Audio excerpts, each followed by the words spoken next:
इस पर हम बात करेंगे। हमारे साथ सीनियर एनालिस्ट और सहाफ़ी अतर काज़मी साहब मौजूद हैं। अस्सलाम वालेकुम सर। जी वालेकुम सलाम। बहुत शुक्रिया अतर साहब। सबसे पहले तो ये बताएं कि ये जो सिक्योरिटी लैब्स हुआ है और मतलब highest and the securest of securest offices का जो है ये सिलसिला हुआ है, तो इसको आप किस तरह से देख रहे हैं? आपको लगता है मैटर ऑफ कंसर्न है पाकिस्तान की सालमियत के लिए? देखिए, इसके दो पहलू हैं, एक इसका सियासी पहलू है और एक इसका सिक्योरिटी पहलू है। अगर आप इसके पहले सियासी पहलू पे आ जाएं, इसमें बहुत सारी ऐसी चीजें हैं कि जिस माजी में अगर कोई भी ऑडियो आती थी, जिसमें मिसाल के तौर पे एक ऑडियो आई जिसमें दो शख्सियात इमरान खान की बीवी की सहेली का जिक्र कर रही थी, तो जब वो ऑडियो आई और उसके बाद फौरन कह दिया गया कि जनाब करप्शन साबित हो गई पिछली हुकूमत की। इस दफा जो ऑडियोज आई हैं उसमें प्राइम मिनिस्टर साहब खुद बोल रहे हैं, मरीम नवाज साहिबा का जिक्र है, उनकी ऑडियो सामने है, इंडिया से जिस तरह आपने भी जिक्र किया प्लांट मंगवाने का जिक्र है, लेकिन उन सारी चीजों को एक तरफ कर दिया गया और सिक्योरिटी वाले इशू को सामने लेके आ गए। जनाब सिक्योरिटी ब्रीच होगी, सिक्योरिटी ब्रीच तो है। हम वजाहत आई है मरीम औरंगजेब साहिबा की, उस पर भी आएंगे, दोनों वन बाय वन करके चलेंगे ना, तो पहले सिक्योरिटी पे करते हैं फिर सियासत पे भी आएंगे। हाँ ठीक है, नहीं वो मैं वही कह रहा हूँ कि इसको इसी तरीके से बहुत ज्यादा दोस्त सोशल मीडिया के ऊपर भी सिक्योरिटी रिलेटेड कह रहे हैं, पर ऑब्वियसली सिक्योरिटी इशू तो है, बहुत बड़ा सिक्योरिटी इशू है। अगर प्राइम मिनिस्टर हाउस में इस तरह की बातें रिकॉर्ड होंगी, आप लोग खुद भी गए होंगे प्राइम मिनिस्टर हाउस में, जब आप जाते हैं टेलीफोन वगैरह तो वैसे ही आपके बाहर रखवा लिए जाते हैं और वहां पे रोज जो है सिक्योरिटी एजेंसीज चेक भी करती हैं कि वहां पे कोई ऐसी बगिंग डिवाइस वगैरह तो नहीं है। तो ये यकीनन एक बड़ा परेशान कुन सूरत हाल है। और दूसरा जिस तरह आपने जिक्र किया कि तमाम तर गुफ्तगू इंटरनेट के ऊपर बेची जा रही है, तो अभी तक पता नहीं किस किस मुल्क ने वो खरीद ली होगी, तो इस हवाले से तो तहकीकात होने की जरूरत है और अब तक तो हुकूमत को हिल जाना चाहिए था। तो हुकूमत तो कह रही है कि अब हम तहकीकात करेंगे, लेकिन क्या ये दो चीज़ें मैं आपसे पूछना चाहूँगा। एक तो ये कि अभी तक कोई ऐसी चीज़ सामने आई है, क्योंकि बहुत सारे लोग ये दावा कर रहे हैं, पता चल गया है जी कि इन्होंने वो की थी, कि इसकी वजह से ये सिक्योरिटी लैब्स हुआ है, वो बगिंग कौन कर रहा था। तो क्या कोई उसमें कोई ऐसे इदारे या कोई ऐसे नाम अभी तक जो है वो लोगों के सामने आए हैं? और दूसरा ये कि इसकी टाइमिंग, कि क्या इस टाइम पर इस ऑडियो का लीक होना ये हुकूमत के लिए कितना बड़ा खतरा साबित हो सकता है? देखिए, टू बी ऑनेस्ट मेरे पास तो कोई ऐसी इतलात नहीं है कि पता चला हो कि किसने ये किया है। अभी तक तहकीकात होनी चाहिए, लेकिन जितनी सीरियसनेस दिखाने की जरूरत है उतनी हमें नजर नहीं आ रही। इस हवाले से तो एक हंगामी इजलास होना चाहिए था, मुल्क की आला सिक्योरिटी क़यादत वहां पे मौजूद होनी चाहिए थी, इसलिए कि ये जो प्राइम मिनिस्टर हाउस है, यहाँ पे नेशनल सिक्योरिटी कमेटी के जो फैसले होते हैं और मुल्क की दिफा के हवाले से वो इजलास भी यहाँ पे होते हैं, ये मोअज़्ज़िज़ शख्सियात उसमें भी बैठी होती हैं। तो ये तो इतना बहुत ही ज्यादा संगीन और सीरियस मसला है। तहकीकात होंगी, कमेटी बैठ जाएगी, कब तहकीकात सामने आएंगी, इतनी आसान और जिसे आप कह सकते हैं ना सुस्त पेस के ऊपर ये चीजें नहीं होनी चाहिए।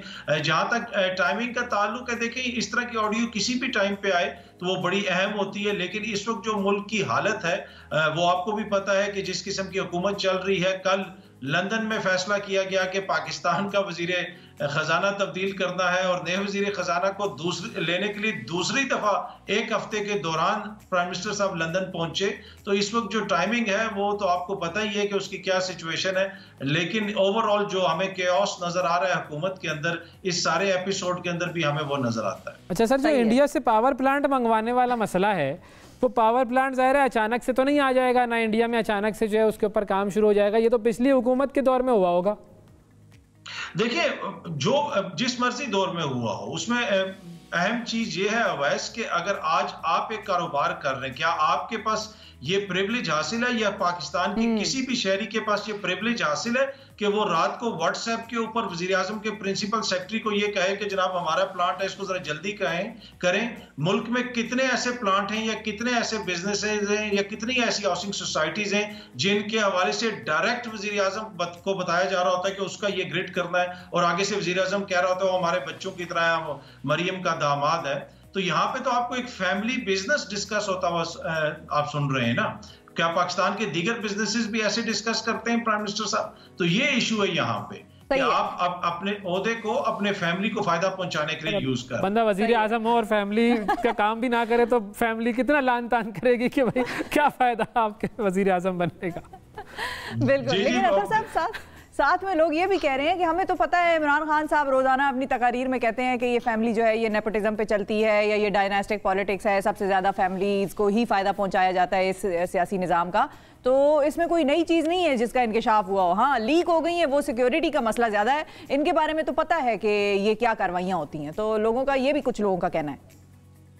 देखिए, इनके बारे में बहुत सारी बातें तो होती हैं, पर इनके कॉन्फिडेंस को भी आप सलाम देना कि इस तरह की चीज सामने आने के बावजूद उल्टा वो पूरी कौम को जो कहेंगे नहीं जी कौम पूरी है, वो गलत है, या हमारे जो मुखालफिन इल्जामात लगा रहे हैं वो गलत है।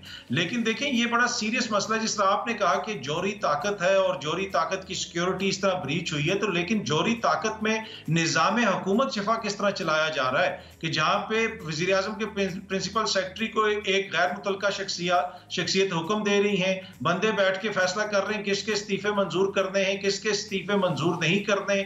जौहरी ताकत के वजीर खजाना का फैसला जो है वो लंदन में उस शख्स के सामने बैठ के हो रहा है जो पाकिस्तान के अदालती सिस्टम को मतलूब है। और वजीर आजम दो दफा लंदन जा रहे हैं। डार साहब भी थे, वो मफरूर तो वो भी डिक्लेयर्ड थे, प्रोक्लेम्ड ऑफेंडर थे, तो अब तो वो आ रहे हैं ना वजीर खजाना बनने, तो वो यही मैं कह रहा हूं ना, वारंट वगैरह खत्म हो जाते हैं सर। लेकिन जो आप सियासी एंगल है ना उस पर जरा थोड़ी सी क्विकली गुफ्तगू कर लें कि मरियम औरंगजेब साहिबा ने जो कहा है कि कोई इलीगल चीज नहीं साबित होती इससे, ये आप कितना बाय करते हैं या आपको कितना लगता है कि ये जस्टिफाइड स्टेटमेंट थी और ठीक टाइम पे ठीक जवाब उन्होंने दिया? अच्छा देखिए, क्या ये कहना कि हम इतने लोगों के इस्तीफे मंजूर करेंगे, इतने के नहीं करेंगे, वो इस्तीफे मंजूर करने से पहले मियां साहब को लिस्ट भेज देंगे, उसमें अगर किसी का मंजूर नहीं करना तो कहेंगे दस्तखत ठीक नहीं हुए, तो ये सारी आइन और कानून के मुताबिक गुफ्तगू है ना। और उसी तरह पाकिस्तान का आइन और कानून इजाजत देता है किसी भी शख्स को वो वजीर आजम के प्रिंसिपल सेक्रेटरी से व्हाट्सएप के ऊपर राब्ता कर ले और राब्ता करने के बाद ये सारी बातें करे। उसके साथ साथ पाकिस्तान का आइन और कानून ये इजाजत देता है कि आप मियां साहब की जिस तरह गाड़ी क्लियर करवाई थी उसी तरह ये प्लाट भी क्लियर करवा लेंगे। तो ये सारी चीजें आइन और कानून के मुताबिक हुई है ना, और अब इसका फैसला आवाम करेगी कि ये जो है वो सजा इसकी किसको देनी है, और वो सजा यकीनन पाकिस्तान के 22 करोड़ आवाम को ही मिलेगी। बिल्कुल सही। फाइनली तो फिर सब कुछ जो है वो आवाम के पास ही जो है वो मामला आता है, उन्हीं ने डिसाइड करना है। अच्छा, अब आपको इस हवाले से भी मैं पूछना चाहूँगा कि इस वक्त बहुत सारी जो है वो बातें सामने आ रही हैं कि बस यूँ इलेक्शन हुए कि हुए, क्या लगता है कि क्या वाकई इस ऑडियो लीक्स का इस मामले पर कोई असर होगा और हम इस तरफ जा रहे हैं कि बस अब इलेक्शन की आवाज़ किसी वक्त भी सुनाई दे सकती है? नहीं, मुझे नहीं लगता। देखिए, कुछ लोग बार बार ये तासुर देते हैं बाजी पलट गई, चीजें चेंज हो गई, ये हो गया, कुछ भी ऐसा नहीं हो रहा। मैं आपको बार बार ये पहले भी 1-2 प्रोग्राम्स में मैंने जिक्र किया है ना, खान साहब को कोई ग्रीन सिग्नल मिला है। खान साहब तब तक कॉल नहीं देंगे जब तक वो ये नहीं समझेंगे कि उनको कोई 90% चांस है कि वो इस हुकूमत का तख्ता गिरा दे। और अब इसहाक डार की वापसी जो है वो तो एक तरह से उस चीज के ऊपर तस्दीक की मोहर लग गई है कि ये हुकूमत इज हेयर टू स्टे, ये हुकूमत कहीं नहीं जा रही। हाँ, हालात चेंज हो जाते हैं, सिनारियो चेंज हो जाते हैं, तो वो एक अलग चीज है। आज की तारीख तक ना कोई इलेक्शन का प्रोग्राम है इस बरस में, ना कोई चेंज का प्रोग्राम है, ना ही खान साहब को कहीं से कोई रिलीफ मिलने का जो है वो प्रोग्राम है। और खान साहब ने पूरी कौम को पैड पहना के तैयार करके बैठाया हुआ है कि किसी टाइम भी बैटिंग शुरू हो जाएगी, लेकिन मुझे इतनी जल्दी चीजें बदलती हुई नजर नहीं आ रही। सही है, लेकिन सिर्फ एक छोटा सा सवाल, वो ये कि ये इस हुकूमत के ताल्लुकात वैसे इधर उधर के इदारों से ठीक हैं, क्योंकि अब इनकी लीक्स आ रही हैं, पहले उनकी आ रही थी जिनके खिलाफ थे, अब इनकी भी आने लग गई हैं। देखें, पीपल्स पार्टी के अलावा यहाँ पे सबकी लीक्स आती रहती हैं, और इसमें भी आप अगर आप देख लें कि ये जो लीक्स हुई हैं इसमें कौन सी शख्सियात जो है उनका चेहरा ज्यादा उभर के सामने आया, कौन डैमेज हुआ है। शहबाज शरीफ साहब के दामाद के लिए तो कोई काम नहीं हो रहा था, और किसके दामाद के लिए काम हो रहा था, किसका नाम आ रहा था। तो मेरे ख्याल में मुझे तो यही लगता है कि इस हुकूमत के साथ इदारों को कोई इशू नहीं है। अब ये लीक्स किस तरह होंगे, टू बी ऑनेस्ट, ये हुकूमती इदारे इन्वेस्टिगेट करेंगे तो पता चलेगा। थैंक यू जी। अतर काज़मी साहब हमारे साथ मौजूद थे। नाज़रीन।